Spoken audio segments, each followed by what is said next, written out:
तो बच्चों इस वीडियो में डिस्कस करेंगे डीओई की तरफ से प्रोवाइड किए गए क्लास 10th के लिए मिशन मैथमेटिक्स असेसमेंट वर्कशीट को, जो कि चैप्टर 1 से है, रियल नंबर्स यानी कि वास्तविक संख्याएं से है। मोस्ट इंपॉर्टेंट क्वेश्चन है 2026-2027 के लिए। बाकी सभी वर्कशीट का सॉल्यूशन अपलोड है, कमेंट में लिंक मिलेगी, देख लेना। सीधा आ जाओ क्वेश्चन पर, ठीक है। ध्यान से देखो, question number 1 to 4 are multiple choice questions. प्रश्न संख्या 1 से 4 बहुविकल्पीय प्रश्न है। Select the most appropriate option from the given options. दिए गए विकल्पों में से सर्वाधिक उपयुक्त विकल्प का चयन कीजिए। पहला क्वेश्चन है 385 और 500 का हमें निकालना है एलसीएम, ठीक है। एलसीएम फाइंड करना है, 4 ऑप्शन है। ध्यान से देखो फर्स्ट का सॉल्यूशन, ओके।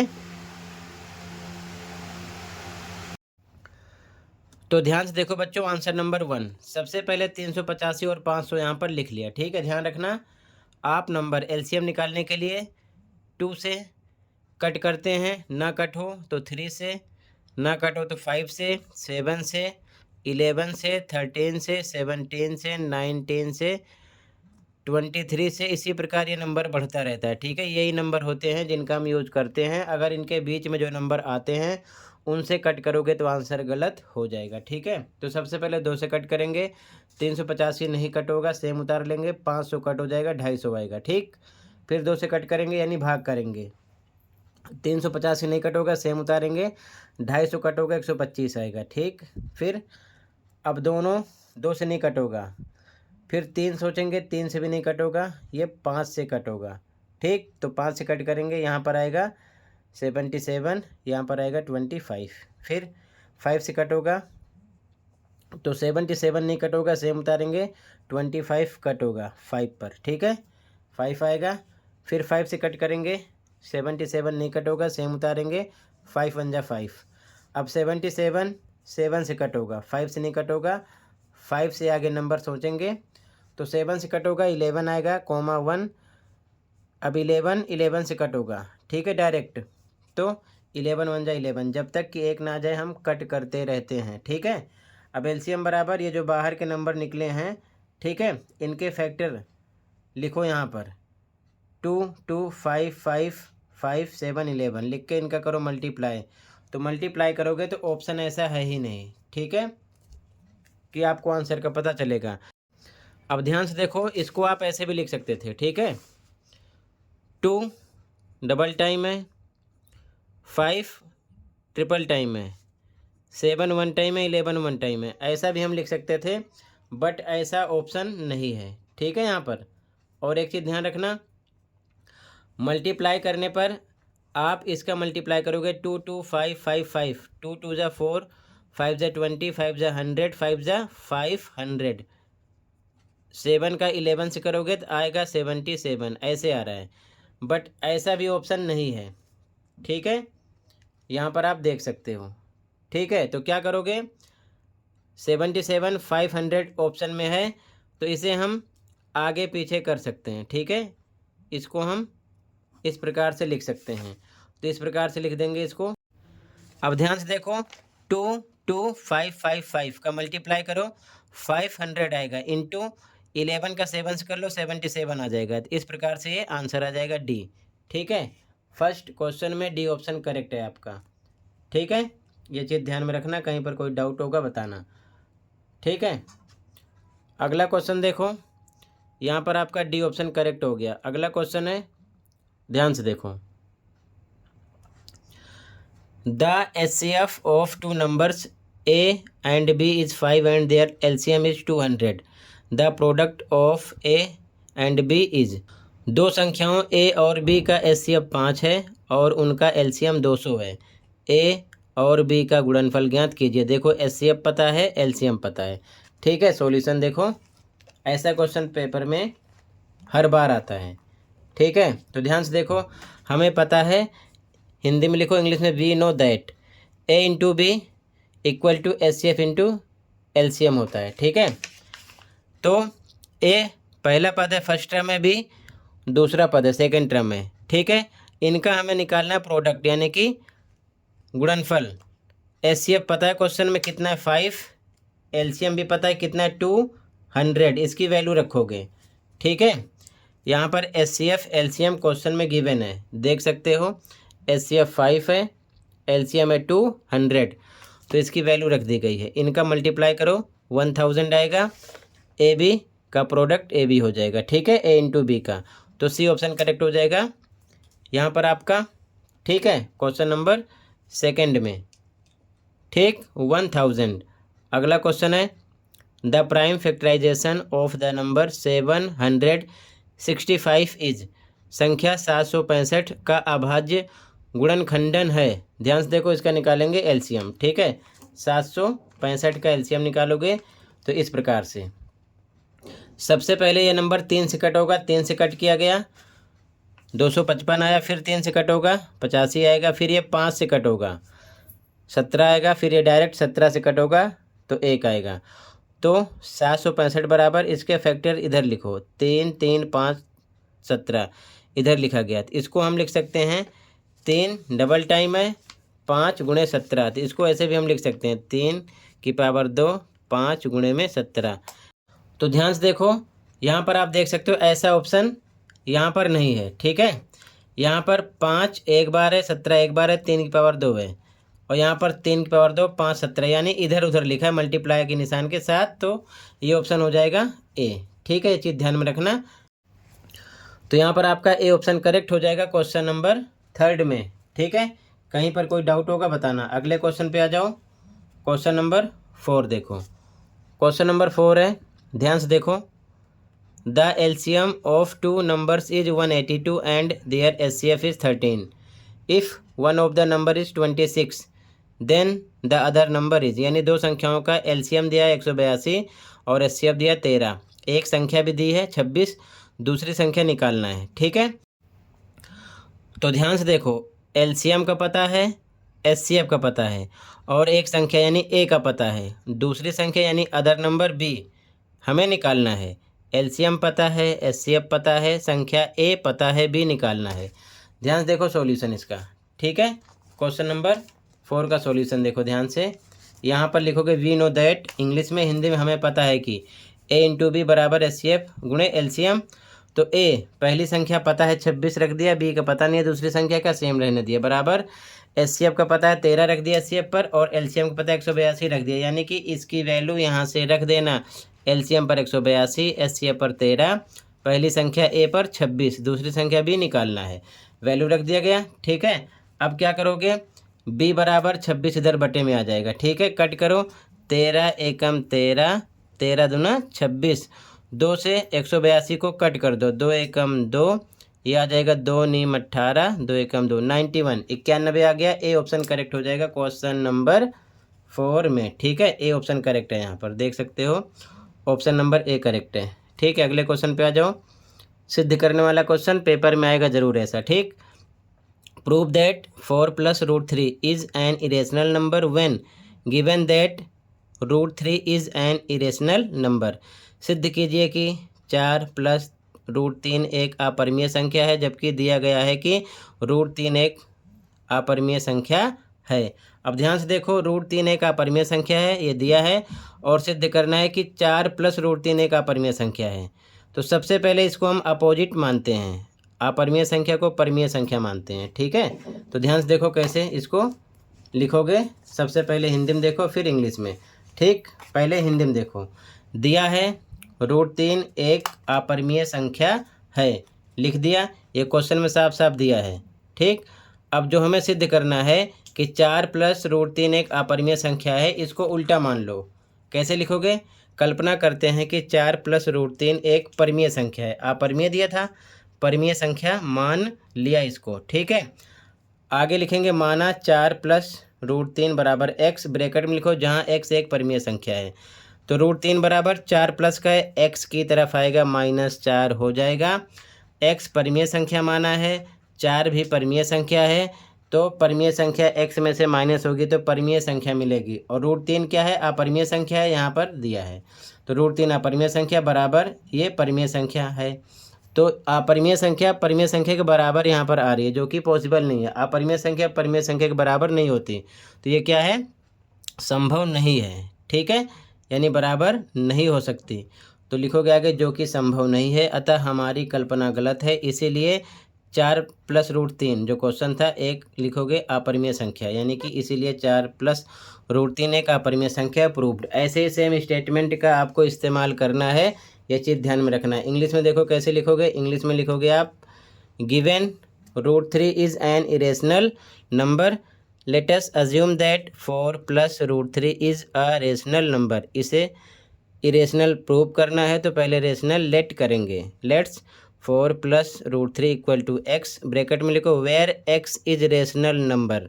√3 = x + 4 इधर आएगा माइनस का हो जाएगा। √3 इरेशनल नंबर है, गिवन है, x रेशनल नंबर है, +4 भी रेशनल है, माइनस होगा x में से तो रेशनल मिलेगा।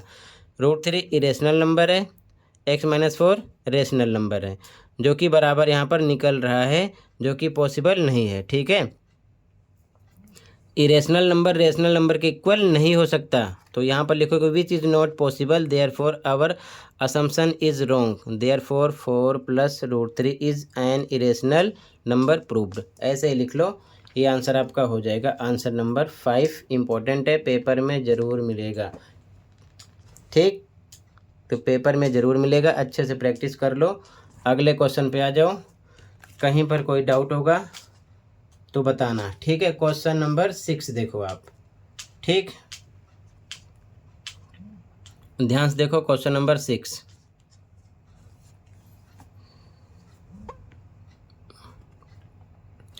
क्वेश्चन नंबर 6 है, in a teachers workshop the number of teachers teaching French, Hindi and English are 48, 80 एंड 144 respectively.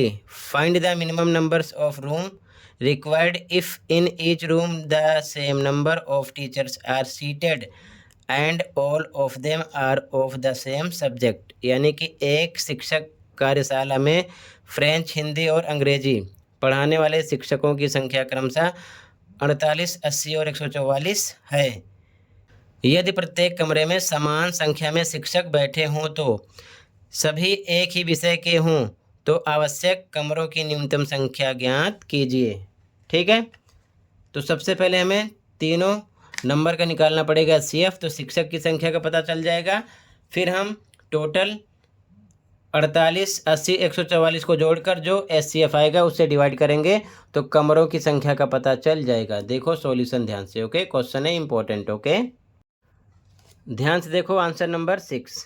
ठीक है, सबसे पहले 48 का निकालो LCM, 2 से कट करो 24, 2 से कट किया 12, 2 से कट किया 6, 2 से कट किया 3, फिर 3 से कट होगा 1 आएगा। इसके बाद में 80 का निकालो LCM, 2 से कट किया 40, 2 से कट होगा 20, फिर 2 से कट होगा 10, फिर 2 से कट हुआ 5, 5 से कट हुआ 1 आया। फिर 144 का LCM निकालो, 2 से कट करो 72, 2 से कट करो 36, 2 से कट होगा 18, 2 से कट होगा 9 आएगा, फिर 3 से कट होगा 3, 3 9, 3 एकम 3।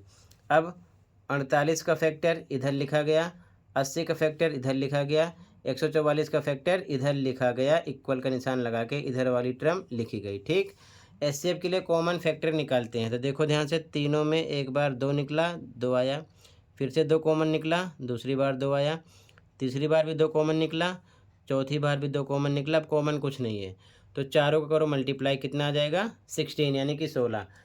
यानी कि 16 जो नंबर आया शिक्षकों की संख्या है। तो लिखेंगे हिंदी में आगे, अतः हर कमरे में 16 शिक्षक बैठ सकते हैं। इंग्लिश में therefore in each room 16 teachers can be seated लिखना है। अब हमको कमरों की संख्या पता करना है। ठीक है, तो यहाँ लिखेंगे number of room required, English में हिंदी में आवश्यक कमरों की संख्या। तो टोटल जो टीचरों की संख्या है कितनी, 48, 80, 144, तीनों को करेंगे यहाँ पर प्लस, यानी जोड़ लेंगे, और जो SCF निकला 16, इससे डिवाइड कर देंगे। ठीक, आप चाहो तो यहाँ पर फॉर्मूला भी बना सकते हो। ठीक है, ठीक, number of all teachers upon में SCF लिख सकते हो। ठीक, तो तीनों को जोड़ोगे 272 आएगा, बटे में 16 भाग करोगे 17 आएगा, यानी कि 17 कमरे टोटल कम से कम होंगे। ठीक है, ये चीज़ ध्यान में रखना। तो ये आंसर नंबर हो गया 6 आपका। तो सबसे पहले आप निकाल लो SCF। ठीक है, उसके बाद में तीनों नंबर को प्लस करो और SCF वाले नंबर से डिवाइड कर दो, जितना आएगा उतने कमरे आ जाएंगे। ओके, अगले क्वेश्चन पे आ जाओ, कहीं पर कोई डाउट होगा बताना, ठीक है। क्वेश्चन है prove that √7 is an irrational number. सिद्ध कीजिए कि √7 एक अपरिमेय संख्या है। तो ऐसा क्वेश्चन भी पेपर में मिलेगा जरूर, चाहे 2 टर्म में मिले चाहे सिंगल टर्म में मिले।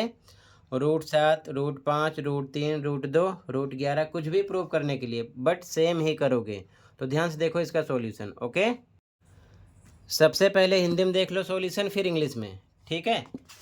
ये इंग्लिश में है, पहले आप हिंदी में देखो। तो हमें सिद्ध करना है √7 एक अपरिमेय संख्या है। सबसे पहले इसका उल्टा लिखो, माना √7 एक परिमेय संख्या है, इसलिए √7 बराबर a/b लिख सकते हैं। क्यों? परिमेय संख्या है तो p/q की फॉर्म में या a/b की फॉर्म में या x/y की फॉर्म में लिख सकते हैं, ठीक है। तो यहाँ पर लिखा गया बराबर, ठीक है, √7 बराबर a/b। और यहाँ पर लिखो ब्रैकेट में a और b सहअभाज्य हैं, संख्याएं हैं, ठीक है। क्रॉस इसको करो मल्टीप्लाई, √7 है बराबर a/b है, बटे 1 लगाओ, क्रॉस करो। √7 का किससे मल्टीप्लाई होगा? b से। a का 1 से होगा, a आएगा, तो √7 भी बराबर a आ जाएगा, यहाँ पर लिखा गया। फिर आगे लिखो दोनों पक्षों में वर्ग करने पर इधर भी होल स्क्वायर किया गया, इधर भी स्क्वायर किया गया, ठीक। इसका स्क्वायर करोगे, √7b का स्क्वायर है, तो ये √7b गुणे √7b 2 बार लिखेंगे। √7 का बनेगा पेयर इस प्रकार से, ठीक है। क्या निकलेगा पेयर में से? 7। तो यहाँ 7 निकला, b का स्क्वायर हो गया, 7b² आ जाएगा, यहाँ पर लिखा गया। a² सेम रहेगा, ठीक है। आगे लिखोगे, देखो 7a² को विभाजित करता है, कैसे? यहाँ पर है 7b² = a², b² रोकोगे तो a² के नीचे जाएगा 7, तो 7a² को क्या करेगा? भाग करेगा, यानी विभाजित करेगा, लिखा गया। इसीलिए 7a को भी विभाजित करेगा, a को भी विभाजित करेगा जब a² को विभाजित कर रहा है। तो यहाँ पर वही लिखा गया, इक्वेशन 1 हो गया, समीकरण 1। इसके बाद में अगला स्टेप है, माना a बराबर 7c। यहाँ पर 5 √5 के लिए प्रूव करते 5c लिख देते, अगर √3 के लिए लिखते तो 3c लिखते, ठीक है। तो यहाँ पर a बराबर √7 प्रूव करना है, 7c माना गया, जहाँ c एक पूर्णांक है, ब्रैकेट में लिखो, ठीक है। अब a का मान समीकरण 1 में रखने पर, समीकरण 1 क्या है आपका? ये देखो ध्यान से, 7b² = a², यहाँ पर लिखा गया। 7b² सेम रहेगा, a², तो a पर 7c लगाया गया, स्क्वायर पर स्क्वायर लगाया गया, a का मान यहाँ पर रख दिया गया, a पर 7c स्क्वायर पर स्क्वायर लगाया गया, ठीक है। आगे सोल्व करो तो ये 7b² हो जाएगा, इसका डबल टाइम करोगे यानी कि 7c × 7c, तो 7 7 49 c² हो जाएगा, ठीक है।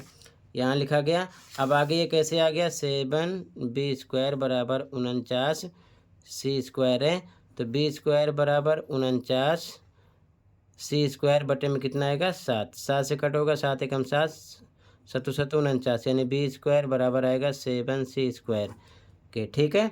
तो यहाँ पर वही लिखा गया आगे डायरेक्ट, b² बराबर 7c² के।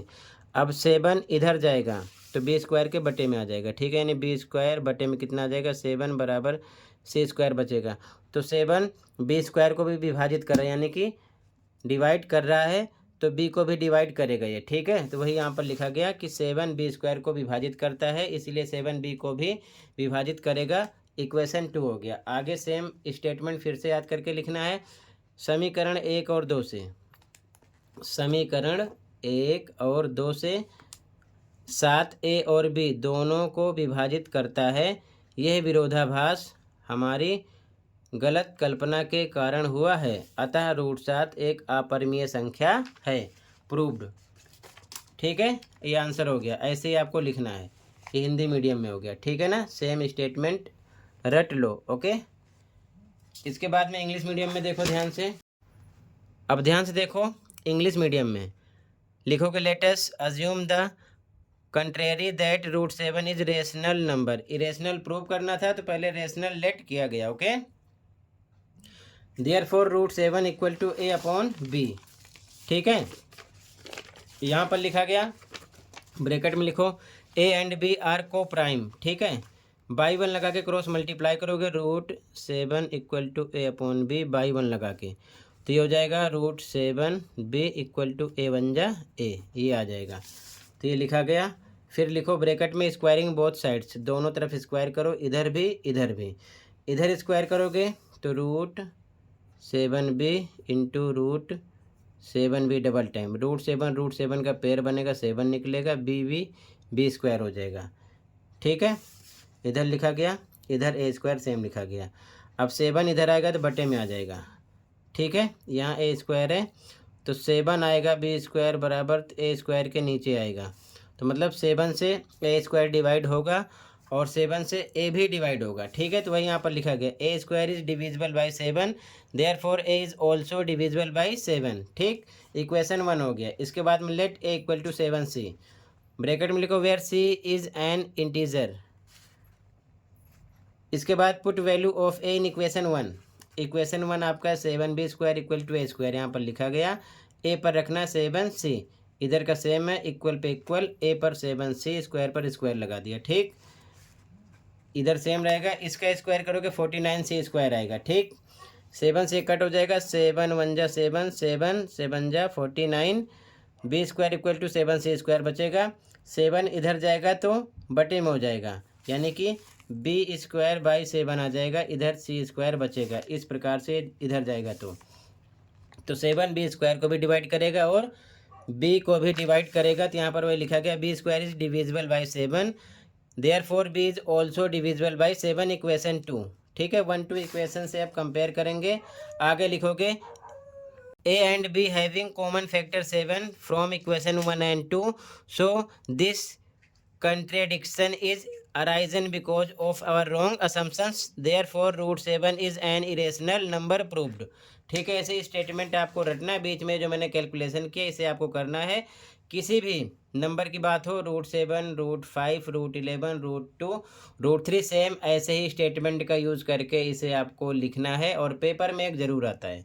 ठीक है, तो ऐसे लिख लो, ये क्वेश्चन कंप्लीट हो जाएगा। आप सीधा आ जाओ अगले क्वेश्चन पर। क्वेश्चन नंबर आपका है 7 के बाद क्वेश्चन नंबर 8। ठीक है, ध्यान से देखो क्वेश्चन नंबर 8।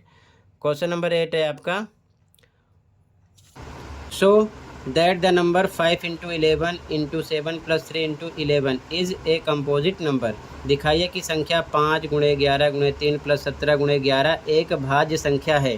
ध्यान से देखो, लास्ट क्वेश्चन है, इंपॉर्टेंट है। तो यहाँ पर हमने नंबर लिख लिया सबसे पहले। ठीक है, 5 इंटू 11 इंटू 3 प्लस 17 इंटू 11, यहाँ पर प्लस है, ध्यान रखना। ठीक है, अब दोनों तरफ 11 कॉमन है, 11 कॉमन निकाल लिया, इधर बचा 5 इंटू 3 प्लस पे प्लस, इधर बचा 17, 11 दोनों में से कॉमन हो गया है। आगे 5 3 जा 15 प्लस 17 ब्रैकेट में 11 सेम लिखा गया, इनको प्लस करेंगे 32 आएगा, 11 इंटू लगेगा ब्रैकेट हटेगा, 32 को लिख सकते हैं 2 इंटू 16। ठीक है, लिखा गया। अब ध्यान समझो, भाज्य संख्या किसे कहते हैं? जिसके गुणनखंड 2 या 2 से अधिक हों। ठीक है, तो इंग्लिश में लिखेंगे it has more than 2 factors, 11 2 16 और साथ में पूरा नंबर अगर मल्टीप्लाई करोगे तो एक नंबर और मिलेगा और 1 भी होता है, तो 2 से अधिक हो जाएंगे। तो it has more than 2 factors, therefore it is a composite number, क्योंकि कंपोजिट नंबर की डेफिनेशन है कि उसके फैक्टर 2 से अधिक होंगे। हिंदी मीडियम वाले लिखेंगे इसके 2 से अधिक गुणनखंड हैं, इसीलिए यह एक भाज्य संख्या है। 2 से अधिक का मतलब टोटल नंबर मल्टीप्लाई करोगे एक नंबर मिलेगा, वो भी होगा, 1 भी है क्योंकि 1 सबका गुणनखंड है, और ये भी नंबर आ रहे हैं तो 2 से ज़्यादा हो रहे हैं। ठीक है ना, तो ये आंसर हो जाएगा आपका। इसी के साथ बच्चों ये असेसमेंट कंप्लीट है। आई होप अच्छे से समझ में आया होगा। फिर भी कहीं पर कोई डाउट है कमेंट कर सकते हो। मिलते हैं अगली वीडियो में। Thank you for watching and take care. Okay.